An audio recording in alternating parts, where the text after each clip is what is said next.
Magandang araw po sa inyong lahat mga kabayan at kaibigan at naririto po tayo sa araw na ito. Ngayon po ay Desyembre 15 kung saan po magbibigay tayo ng mga breaking news. Oo, mga breaking news. Napakadami po nating mga balita sa araw na ito at ganoon din po nitong mga nakarang araw. Simulan na po natin ang mga nangyayari dito sa Pilipinas. Alamin ang update regarding sa Omicron variant. Meron na ba dito sa ating bansang Pilipinas? Gaano karami na ang mga COVID cases? At ano po ba yung mga latest related sa ating vaccination? Meron na rin bang update ng IATF regarding sa protocol for tomorrow, December 16 until December 31, 2021? Alamin po natin yan sa breaking news na ito.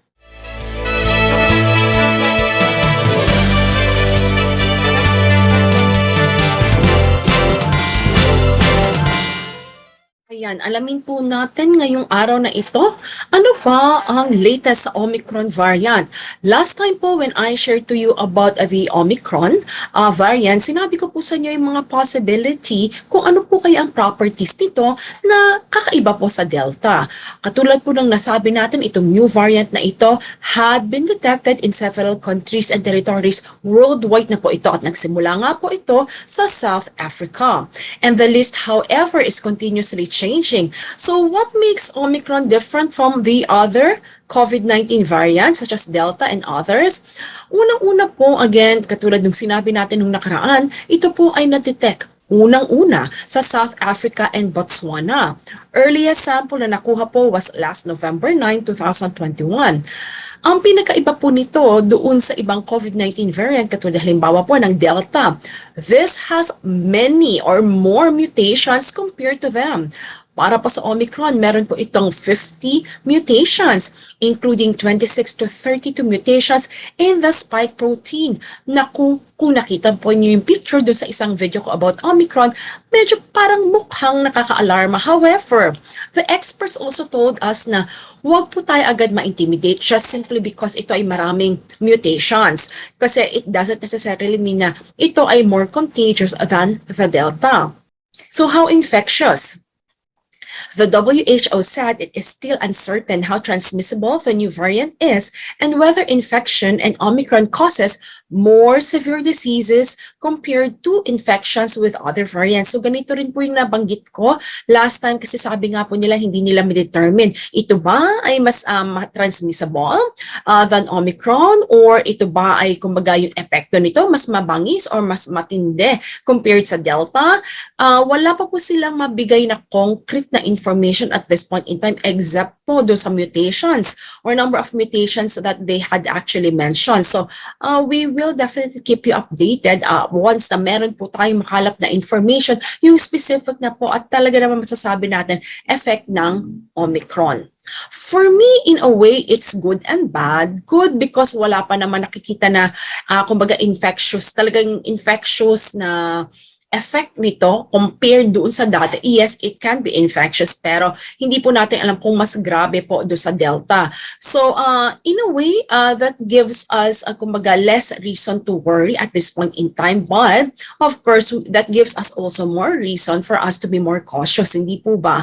So kailangan po talaga mag-ingat palagi bagamat wala pang confirmed infectious kumbaga result itong Omicron sa lahat, maaring mas mahina ito compared sa Delta, pero iba yung pag-iingat mo ang siyang ina-advise sa bawat isa. Now, tingnan po natin according to Inquirer.net as of December 13, 2021, ito na po. Okay, Omicron cases found as of December 2, 2021 in different parts of the world. Kung makikita po ninyo itong mapang ito, ayan. So marami na po ang naapektuhan sa US and Canada at ilang bahagi po sa South America. Ganon din po sa Europa po, marami po.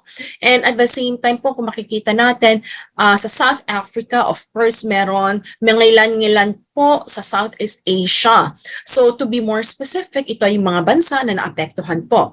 South Africa, Ghana, Botswana, United Kingdom, Netherlands, Portugal, Hong Kong, Australia, Germany, Italy, Austria, Denmark, Canada, Brazil, Nigeria, Belgium, Japan, Norway, Sweden, Reunion, Israel, Ireland, Spain, Czech Republic, United States, United Arab Emirates, Saudi Arabia, and Switzerland. Yan po. Pero it doesn't necessarily mean po lahat ng bansang ito ay papasok sa red list countries ng Pilipinas. It's simply because may certain threshold or number po tayong tinitingnan, mga data or datos before po i-declare ang isang bansa or ibang bansa na magiging red list for us here in the Philippines. So abangan po natin. Actually, inaabangan po natin yung news regarding the protocols this coming. Supposed to be po last night kaso wala pa rin po hanggang last night. Puyat na po ako kakahintay. Nakatulog na po ako. Wala pa rin. Inaabangan ko until today po, December 15. Imagine, December 15 na nag-usap na po sila kahapon. Kaya lang hindi pa po hindi pa po nare-release sa public yung pinag-usapan. So, I'm quite curious ano kaya yun. So, itayin po natin. Once na gather ko po yun, i-share ko agad sa inyo immediately. Now, update about Omicron variant in the Philippines. Kamusta naman dito sa ating bansa? So, sabi naman po again sa Inquirer.net, ang Department of Health, sabi po nila last Thursday that there's no cases of Omicron variant so far na na-detect dito sa Pilipinas from the 48 samples from the COVID-19 patients in the last genome sequencing done.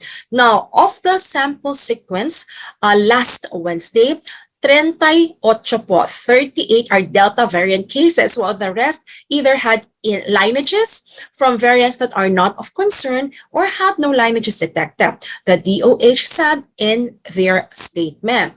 Sinabi din po dito sa pna.gov.ph, in a laging handa briefing, sinabi po ng ating Undersecretary for DOH, Maria Rosario Vergere, she admitted that there are new variant that has high chance of entering the Philippines. So ang ibig sabihin po nito, hindi niya po ma-deny ang possibility na maari po may malaking chance na makapasok ang Omicron dito sa bansa natin.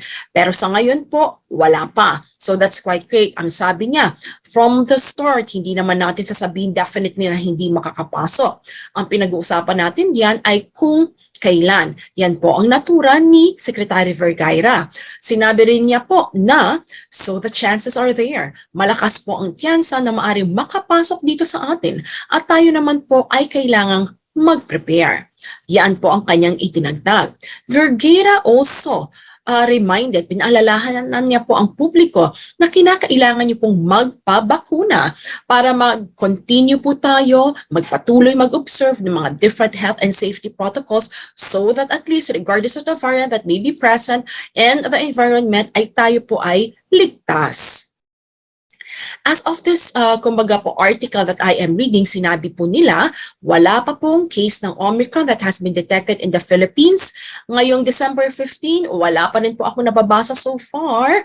This is December 15, 10:43 a.m. So wala pa po ako nababasa na any Omicron cases here in the Philippines. Praying po na wag na sana talagang makapasok. Although sinabi ni Secretary Vergara, malaki ang chances. So iba yung pag-iingat mga kabayan at kaibigan here in the Philippines at ganun din po sa inyong mga nasa ibang bansa. Sabi po dito ni Vergara, there was no sample positive for the Omicron variant na isampa na po natin dito yung isang arrival from South Africa kung saan lumabas po yung sequencing resulta na ito ay isang variant na B.1.1203. Hindi po siya Omicron. Ang sabi rin po, hindi rin po siya yung variant na binabantay natin dito sa ating bansa. Tingnan naman po natin ang ating latest update. As of December 13, 2021, sinabi po ng DOH na ang positivity rate ay nanatiling mababa at ang positivity rate natin sa Pilipinas ay 1.1% na lamang po na sana ay magtuloy-tuloy na daw po ito below 1%. Ganon din po.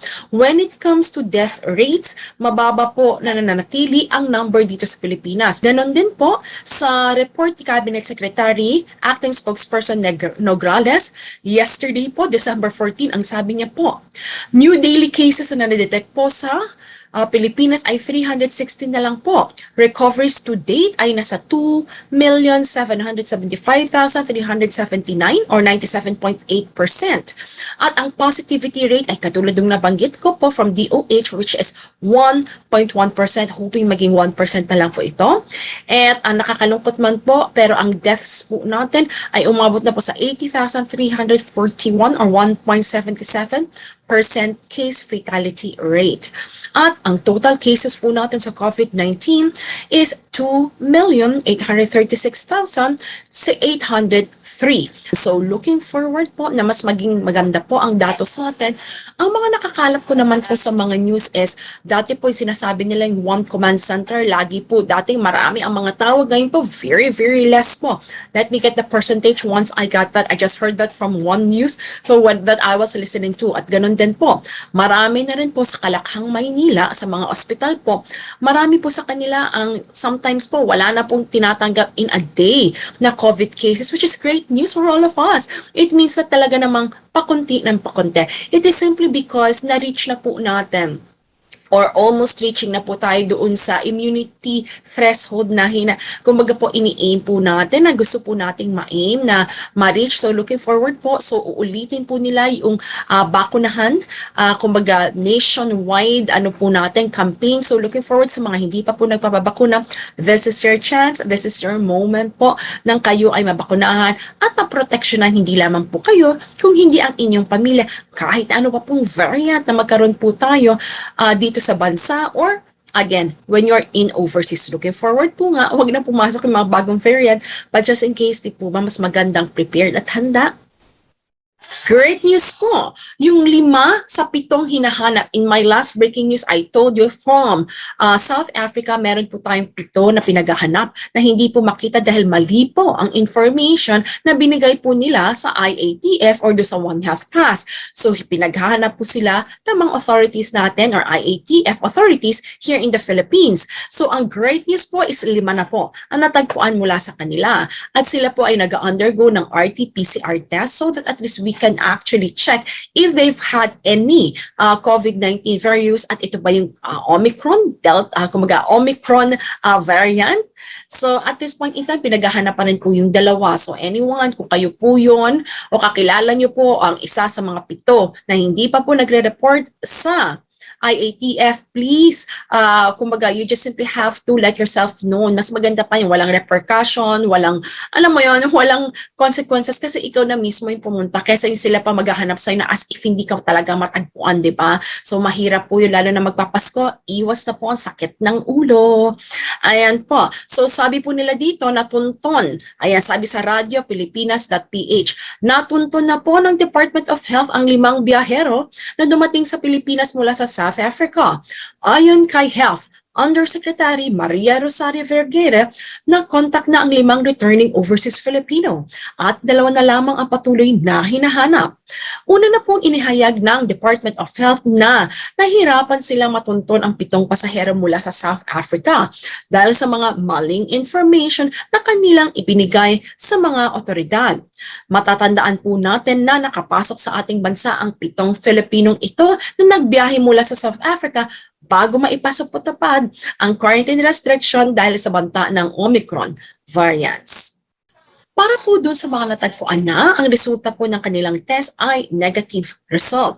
Pero just to ensure na accurate po ito, may another retest na kailangan po silang i-undergo. Sinasabi pa na yung 2 unlocated na returning OFWs ay returning Filipinos, hindi po sure tayo kung OFW yon, from South Africa, ay maari pong nasa Region 4B or Region 10 and had negative COVID-19 results upon arrival. So which is quite great, at least that's comforting to know, but they just have to find out who are these people. Yan. Dumating po sila pareho ng November 22. So hanggang ngayon, yung local government po ay hinahanap pa rin po yung 2 passengers na ito. So like what I've said, calling to passengers who arrived November 22 from South Africa, please just simply make sure that you coordinate with IATF so this will be more simpler for everyone. And kumbaga, happy ang Christmas nyo at New Year. Same thing with the IATF so that at least wala silang iniisip meron bang possibility na kapag spread ito ng bagong variant na Omicron, ang iniisip din po nila ay kapakanan ng bayan. So again, maaring may takot or kaba sa inyong puso pero wag na po kayong kumbaga hindi ko naman maalis sa inyo yan pero siguro po sa ang pinakamaganda lang ay isipin po natin kapakanan na nakakarami. So again, coordinate with them so that at least they know also your side. Great news po para sa mga magulang na may mga anak na bababa po sa 12 na taon or 12 years. So ayon po sa FDA, posible na pong maaprubahan ang emergency use authorization para po sa vaccine sa edad na 5 to 11 years old ngayong Disyembre at posible na pong gumamit ng mas mababang dosage para sa nasabing age group. Sa ngayon po kasi, maaari lamang mabakunahan ang mga bata po or mga kabataang nasa 12 taong gulang pataas mula sa Pfizer at Moderna. Now, ang efficacy ng Pfizer vaccine for ages 5 to 11 at this point in time is 90.7%. Now, pinag-aaralan din po ng ating Philippine Food and Drug Authority ang Pfizer vaccine na siguradong iligtas ito sa mga batang may edad na 5 to 11 years old. Ayon kay Undersecretary Eric Domingo, he's also the Director in General for Food and Drug Administration, wala pa po namang nakikitang unusual na signals na very severe regarding this one. Ang nakita lamang po nila ay katulad ng ibang bakuna na mild symptoms lang po. So kung sakasakaling natatakot po kayo bilang magulang, yun po yung sinabi ng ating FDA Director General na wala naman po mga unusual signs or na very severe po kung sakasakali ang bata ay magtitake po nitong vaccination na edad 5 hanggang 11 po. Ang nakita lamang po daw nila ay katulad ng ibang bakuna na mild lang po yung symptoms. So yan po. We'll keep you further updated regarding this one but then at least it's good, it's in process, it's on the way. So at least kung magkaroon po ng in the near future ng face-to-face classes at sinasama nyo na sa mall, naku po, Pasko! Bagong taon! Pakikita ko po yan sa video ko na kumbaga ginawa na napakadami po talaga mga bata na sa mall so that at least these little kids are also safe from COVID-19. Nakakaawa naman po ang mga bata kung sila ay magkakasakit nitong kumbaga virus na ito. So looking forward na hindi at iniiwasan din po natin na sila ang maging carrier para naman po sa mga adults or lalo na po sa mga elderly kung meron kayo sa inyong bahay. Like for us, meron po kaming elderly din po dito sa aming bahay. Karagdagan po, sinasabi na ang Sinovac at this point in time, hindi po pinapayagan ng FDA ang Sinovac vaccine para sa mga edad 17 years old pababa.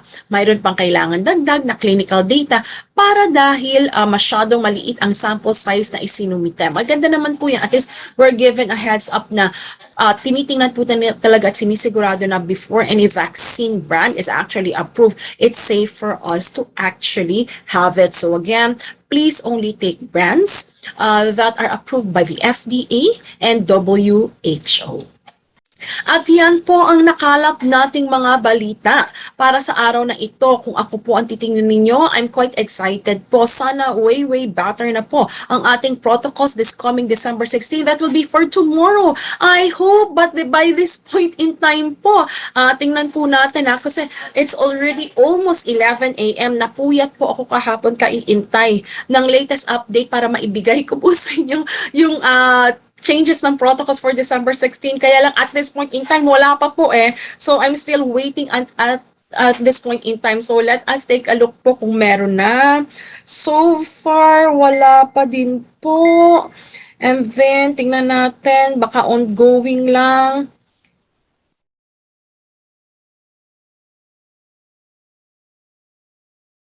Wala pa rin po. So, later po, once I receive and gather the news, I will keep you updated. But for the meantime, sa mga resulta po na nagagather natin from the officials, from DOH, from our acting spokesperson and cabinet secretary, Carlo Nograles, ganun din po sa sinabi sa atin ng ating DOH Undersecretary Vergere. So sinasabi po natin at nakikita po natin na pababa po ang mga cases here in the Philippines at even po lahat ng probinsya, lahat ng city po dito sa Pilipinas, level 2 na lang po. We have 4 levels po. 4 yung pinakamataas, kasunod po yung number 3. Level 2 na po tayo. What does it mean? Padaliin ko na lang po. Mas maraming establishments po ang bukas at sa mall, kasama na po ang mga bata na maaari at pinahihuntulutan na pumasok at pumunta. So that's how, kumaga po, loosen na po yung ating restrictions, pero meron pa rin naman po kasi wala pa po tayo sa level 1. But that is how it actually looks like here in the Philippines. So again, marami po ako i-share sa inyo mga video in the coming days, mga tips sa inyo, pag-uwi nyo po dito, mga locations that you could actually go to, at higit sa lahat po, mga updates din po para sa ating bansa. Looking forward po with these numbers that we are seeing, less na po sana ang red list from the list that we will have this December 16 para po bukas. At sana po yung hinihiling ng lahat, shortened quarantine or no quarantine at all. At why not, di ba po, sana magkaroon din po tayo ng home quarantine kasi po napabalita din na ang quarantine facilities daw po ay masyadong napupuno na. Iilan-ilan na lang po ang meron dito sa Maynila at they are looking at din po sa possibility ng quarantine spaces or places po sa probinsya. So, ang naiisip ko naman po dito, kung ganun pala, that is the case, why not just, have that very short RT-PCR test sa airport? Saglit lang po sa hotel, and then kahit 1 or 2 days lang po, max na po yung 3, and then pauwiin na po natin ang mga OFWs natin at mga non-OFWs and foreigners. This way po, nakatipid na po tayo, hindi lang ng hotel quarantine, nakatipid po ng gastos, both ang gobyerno, at syempre ang ating mga non-OFWs at foreigners, hindi po ba? At mas mahaba po ang panahon na makakasama po nila ang kanilang pamilya sa kanilang mga bahay, but of course, naka-home quarantine po sila, but still, no, they are still at home, so that's quite great. Limited man po ang pakikisalamuhan, na sa bahay po sila. Yan naman po ang reason bakit umuwi po ang mga OFW, non-OFWs at foreigners here in the Philippines. So IATF, DOH, looking forward for a better news later once we have the latest protocol.